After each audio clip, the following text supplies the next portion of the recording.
நாம் பார்க்க போகிறது one of the famousest case தான் பார்க்க போகிறோம். Donoghue versus Stevenson.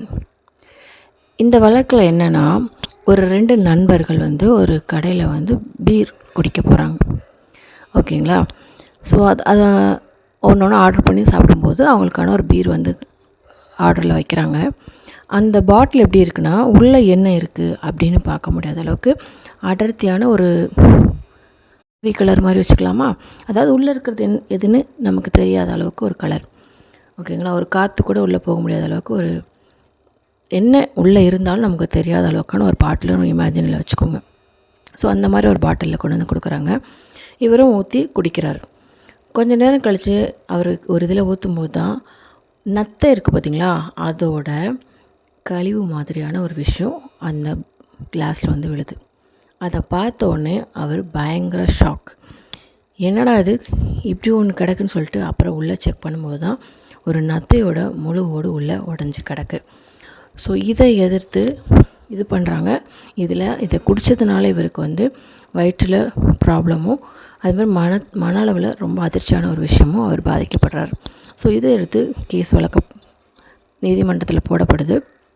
இந்த வழக்கில் என்ன சொல்கிறாங்கன்னா, இதில் கவனமின்மை அந்த சப்ளையருக்கா, இல்லை அந்த ஹோட்டல்காரருக்கா, இல்லைன்னா இதை தயாரித்தவங்களுக்கா அப்படிங்கிற ஒரு கொஷினுக்கு மெயின் ஆன்சராக கிடைச்சது என்னென்னா, தயாரிப்பாளர்கள்.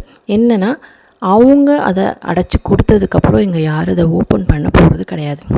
லாஜிக்கலி கரெக்ட் தானே?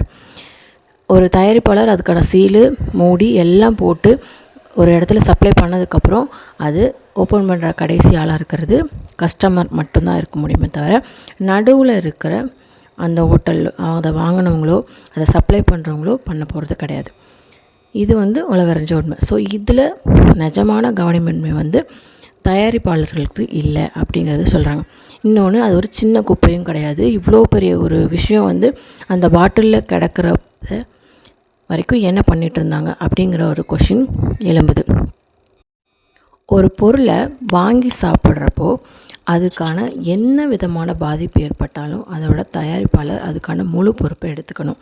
அதாவது ஒரு சீலிங் வச்ச ஒரு பொருளில் ஏதாவது ஒரு பாதிப்பு ஏற்பட்டால் அதுக்கு முழு பொறுப்பு தயாரிப்பாளர் மட்டுமே. இதுவே நீங்கள் சீலிங் இல்லாமல் ஓப்பனாக இருக்கிற விஷயமோ அந்த மாதிரி இருக்குதுன்னா அது அந்த ஹோட்டல் அதோட பொறுப்பு எடுத்துக்க வேண்டியிருக்கும். ஸோ என்னவாக இருந்தாலும் ஒரு கவனமாக ஒருத்தவங்க உங்களை நம்பி உங்களோட பொருளை வாங்கி சாப்பிடும்போது அதுக்கான சேஃப்டி கொடுக்க வேண்டியது உங்களோட கடமை அப்படிங்கிற ஆப்ஷனில் இந்த கேஸ் முடியுது.